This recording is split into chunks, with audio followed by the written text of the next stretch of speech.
예, 시간이 되었습니다. 우리 찬송가 433장 부르시고 새벽 기도에 시작하겠습니다. 귀하신 주여 날 붙드사 주께로 날마다 더 가까이 저 하늘나라 나 올라가 구주의 품 안에 늘 안기어 영생의 복 받기 원합니다. 오늘 물건 나 없어도 날마다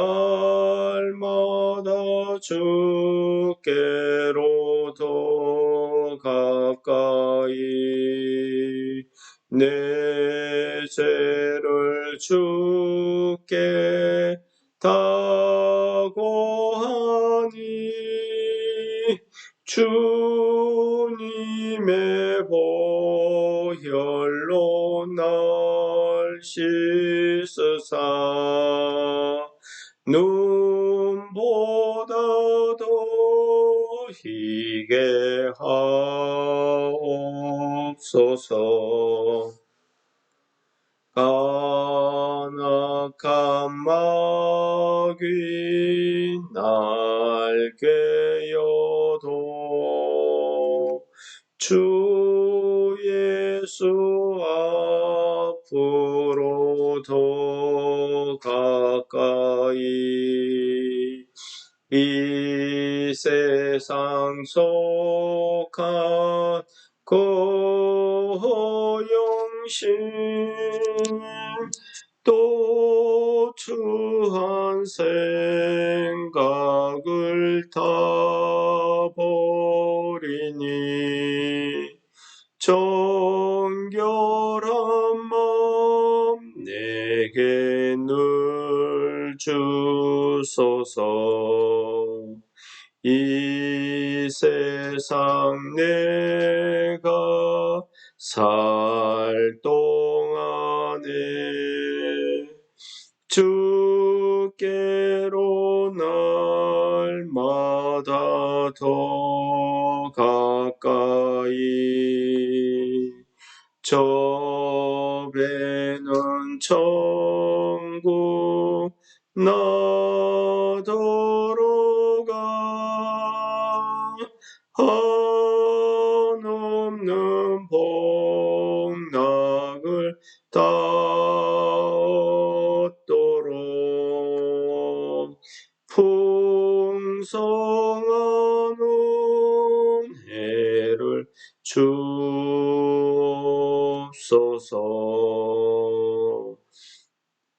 아멘.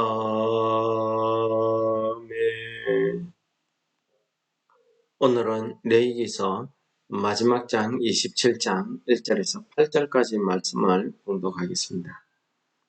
여호와께서 모세에게 말씀하여 이르시되 이스라엘 자손에게 말하여 이르라. 만일 어떤 사람이 사람의 값을 여호와께 드리기로 분명히 서원하였으면 너는 그 값을 정할지니 내가 정한 값은 20살로부터 60살까지는 남자면 성소의 세겔로 은 50세겔로 하고 여자면 그 값을 30세겔로 하며 5살부터 20살까지는 남자면 그 값을 20세겔로 하고 여자면 10세겔로 하며 1개월부터 5살까지는 남자면 그 값을 5세겔로 하고 여자면 그 값을 3세겔로 하며 60살 이상 남자면 그 값을 15세겔로 하고 여자는 10세겔로 하라. 그러나 서원자가 가난하여 내가 정한 값을 감당하지 못하겠으면 그를 제사장 앞으로 데리고 갈 것이요 제사장은 그 값을 정하되 그 서원자의 형편대로 값을 정할지니라. 아멘. 오늘 레위기서 27장 내용은 앞에 26장 결론 부분이 끝나고 따로 서원에 관한 내용이 기록되고 있습니다. 서원에 관한 규례는 우리가 레위기서에서 화목 제사를 드릴 때에 거기에 서원제를 어떻게 드려야 된다 하는 것을 서원했을 때 어떻게 지켜야 된다 하는 규례가 등장하고 있습니다. 그런데 오늘 한 장에 걸쳐서 하나님께서 이 서원제에 관한 내용을 말씀하시면서 사람이 서원을 할 때에 사람으로 하든지 정성으로 하든지 토지로 하든지 집으로 하든지 어떻게 하는 경우에는 이렇게 하라는 그런 규례를 정하고 있습니다. 그리고 서원 제물로 사용하지 못하는 것들은 어떤 것들이 있다 하는 것들을 말씀하고 있습니다. 예를 들면 11조 같은 것들, 그리고 사람인 경우에는 첫째 아들, 장자, 가축인 경우에는 첫새끼, 이런 것들은 다 하나님의 것으로 규례가 정해져 있기 때문에 그런 것들로는 우리가 서원 예물로 쓰지 못하도록 이렇게 한다든지 해서 27장 내용이 전체 서원에 관한 내용이 되겠습니다. 우리가 서원이란 말은 히브리어로 네테르라는 말을 쓰는데 이 의미는 맹세한다 혹은 다짐 이런 뜻의 의미를 가지고 있습니다. 그러니까 하나님께서 요구한 것이 아니고 내가 스스로 자발적으로 하나님께 약속하는 거죠. 맹세하고 다짐하는 거죠. 이런 경우는 우리가 성경에 몇몇 예가 나타나고 있습니다. 예를 들어서 사무엘서 1장 2장에 보면은 사무엘의 어머니 한나가 아이를 낳지 못하고 있다가 하나님께 기도하면서 만약에 아이를 주시면 하나님께 바치겠습니다. 그의 일생을 하나님께 드리겠습니다 하는 그런 경우가 있습니다. 이런 경우에는 우리가 뭐라고 합니까? 헌신하기 위한 그런 서원이죠. 아이를 주시면은 제가 그 아이를 하나님께 드리겠습니다. 이런 경우가 있고요. 또 사사기서에 가면은 입다라는 사사가 나옵니다. 이 사람이 그 전쟁에 예후라는 사사가 나옵니다. 이 사람이 전쟁에 나가서 이기게 해주시면은 자기를 환영하는 나오는 사람, 그 사람을 하나님께 예물로 드리겠다. 이렇게 서원해 버리기도 합니다. 이런 경우에는 그의 딸이 그를 맞이하러 나왔기 때문에 그의 딸이 이제 그 서원제 때문에 하나님께 드려졌다. 이런 경우도 있습니다. 이런 경우에는 우리가 어떤 큰 위기를 당했을 때에 하나님 앞에 이 위기, 이 문제를 해결해 주시면 내가 어떻게 하겠다. 그런 형태로 서원하기도 합니다. 오늘 서원을 할 때에 사람인 경우에는 하나님께서 그 값을 지정해서 정해 두셨습니다. 예를 들어서 20세부터 60세까지 남자면 성소의 세겔로 은 50세겔 이렇게 딱 정해놨죠. 그리고 여자면은 30세겔 이렇게 정해놨습니다. 그런데 우리 예수님께서도 성소의 세겔로 팔린 적이 있습니다. 그것은 우리 마태복음 27장에 보면은 예수님의 제자 가룟 유다가 예수님을 대제사장들에게 팔지요. 팔면서 그가 받은 것이 은 30세겔입니다. 이 은 30세겔 하면은 또 생각나는 사람이 있습니다. 요셉입니다. 이 요셉이 형제들에게 팔려 나가죠. 오늘 하나님께서 이 서원을 할 때에 사람으로 서원하는 경우에는 이 사람에 대한 그 값어치를 하나님께서 정해 두셨습니다. 그런데 마지막 8절에 보시면은 이 서원자가 자기의 형편이 그 값을 감당하지 못할 경우에는 하나님께서 그 서원자를 제사장에게로 불러서 제사장이 그 서원자의 형편에 따라서 그 값을 정하도록 이렇게 하고 있습니다. 여러분, 서원하는 것은 우리가 자발적으로 내가 자원해서 하나님께 내가 어떻게 해주시면 내가 어떻게 하겠다. 예를 들어서 전쟁에 이기게 하시면 이 문제를 해결해 주시면 내가 무엇을 드리겠다라든지 우리가 이렇게 하나님께 서원하는 경우가 많습니다. 이제 하나님께서 정말 그러한 서원을 다 원하고 받으실까요? 하나님의 마음이 오늘 우리 8절을 통해서 나타나고 있습니다. 사람이 서원을 할지라도 하나님께서는 그 사람의 형편을 다 굽어 보시더라는 것입니다. 우리 뒤에 나가서 신명기서에 나가서 관련 내용이 신명기서 민수기서에서 등장하겠지만 사람이 임의로 서원했을 경우에는 그 서원을 무르는 경우도 하나님께서 허락하고 있더라는 것입니다. 예를 들어서 그 집안에 가장인 남자가 모르게 그 집의 식구들이 즉 아내나 자녀들 중에 누군가가 하나님께 서원을 했을 경우입니다. 그럴 경우에 그 집안의 가장이 남편이나 아버지가 그것을 알고 거기에 대해서 반대할 경우에는 그 서원이 무효가 되는 경우가 있습니다. 이렇게 하나님께서는 이 사람의 서원에 대해서 이러한 그 말대로 그 맹세, 다짐대로 지켜라 하는 것이 아니라 거기에 물을 수 있는 또 사람의 형편에 따라서 그것을 조정할 수 있는 이러한 여유를 두시는 것을 볼 수 있습니다. 하나님께서 왜 이렇게 하셨을까요?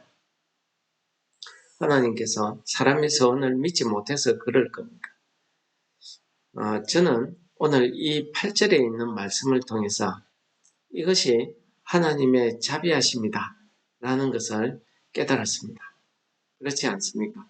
하나님께서 그 서원하신 자의 그 맹세, 다짐대로 다 받아도 모방하지 않겠습니까? 그러나 그의 형편에 따라서 어떤 경우에는 그 값을 낮추기도 하고 어떤 경우에는 그 서원을 물릴 수 있도록 이렇게 하기도 합니다.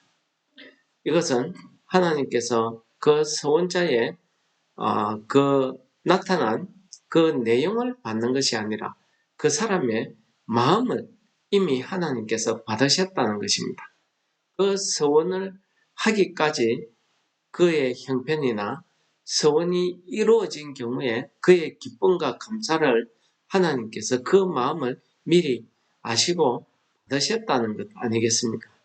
그러니까 정해놓은 세겔대로 받지 않고 그의 형편대로 혹은 그 상황에 따라서 물을 수도 있도록 이렇게 하신 것입니다. 이것이 하나님의 자비하심 아니겠습니까? 여러분, 우리가 오늘 하루도 우리가 하루를 살아갈 것입니다. 우리가 살다 보면은 나도 모르게 감사나 내 감정에 의해서 순간에 그런 기쁨에 의해서 하나님 앞에 맹세나 다짐의 기도를 하는 경우가 있습니다. 그리고 우리는 잊어버리죠. 쉽게 잊어버립니다. 그러나 하나님께서는 그 기도를 기억하시고 그 원하는 소원대로 이루어 주시듯 그런 은혜를 우리에게 베풀어 주신다는 것입니다. 그런데 내가 그것을 잊어버리고 있을 경우에는 어떻게 되겠습니까? 하나님이 내가 잊어버렸다고 벌을 주시겠습니까? 오늘 8절 말씀에 보니까 하나님께서 우리의 기도를 기억하시고 우리의 서원을 기억하시고 그 서원을 갚을 수 있도록 하나님께서 그 은혜를 허락하시더라는 것입니다. 비록 내 형편이 50세겔에 미치지 못하지만 하나님께서 내가 바치고자 하는 자발적인 기쁨, 자발적인 감사, 그 믿음에 대해서 하나님이 받으시고 형편에 따라서 하도록 이렇게 허락하시더라는 것입니다. 오늘 하루를 우리가 하나님 앞에 기쁨으로 감사로 살아가시는 하루 되시기를 축원합니다. 그러면서 우리가 기쁨과 감사의 기도를 하나님께 드릴 때에 이미 하나님께서는 우리의 기쁨과 감사의 마음을 다 받으셨다는 것입니다. 그러므로 우리의 서원도 하나님께서 일반 감사보다 얼마나 기쁘게 받으시겠습니까? 마치 부모가 자식이 내가 이번에 1등 하면은 무엇을 사줘? 라고 요구하는 뭘 사주면 내가 1등 할 거야. 라든지 이런 요구를 보면은 그 부모의 마음이 어떻습니까? 그가 비록 1등 하지 못해도 열심히 하겠다는 그 마음을 보고 기뻐서 사주는 것 아니겠습니까? 우리 하나님의 마음이 그런 것 같습니다. 오늘 하루도 하나님의 그런 자비로운 은혜가 우리 삶 가운데 넘쳐 흘러서 우리가 오늘 하루도 기쁘고 감사한 삶을 사시기를 축원합니다. 우리 기도하겠습니다. 사랑의 하나님 아버지 감사합니다. 하나님께서 우리의 연약함, 우리의 감사, 우리의 기쁨 하나님께서 다 받으시는 줄 믿습니다. 우리가 하나님 앞에서 받은 은혜가 너무 커서 기뻐 감사합니다. 우리가 하나님 앞에 감당치 못하는 감사, 서원을 할지라도 하나님께서 우리의 믿음, 우리의 감사, 우리의 기쁨을 보시고 우리의 마음을 받으시는 줄 믿습니다. 우리가 하나님 앞에 서원한 것이 있다고 하면 오늘 하루 생각나게 하시고 하나님 앞에 기쁨과 감사로 감당할 수 있는 또 은혜를 우리에게 부어주시옵소서. 오늘 하루의 삶을 하나님께 드리는 우리의 한날이 될 수 있도록 성령 하나님 우리를 인도하여 주시옵소서. 예수님 이름으로 감사 기도드립니다. 아멘. 하늘에 계신 우리 아버지여, 이름이 거룩히 여김을 받으시오며 나라의 임합시오며 뜻이 하늘에서 이룬 것 같이 땅에서도 이루어지이다. 오늘날 우리에게 일용할 양식을 주옵소서. 우리가 우리에게 죄 지은 자를 사하여 준 것 같이 우리 죄를 사하여 주옵시고 우리를 시험에 들게 하지 마옵시고 다만 악에서 구하옵소서. 대개의 나라와 근세와 영광이 아버지께 영원히 있사옵나이다. 아멘. 우리 말씀을 생각하시면서 기도하시겠습니다.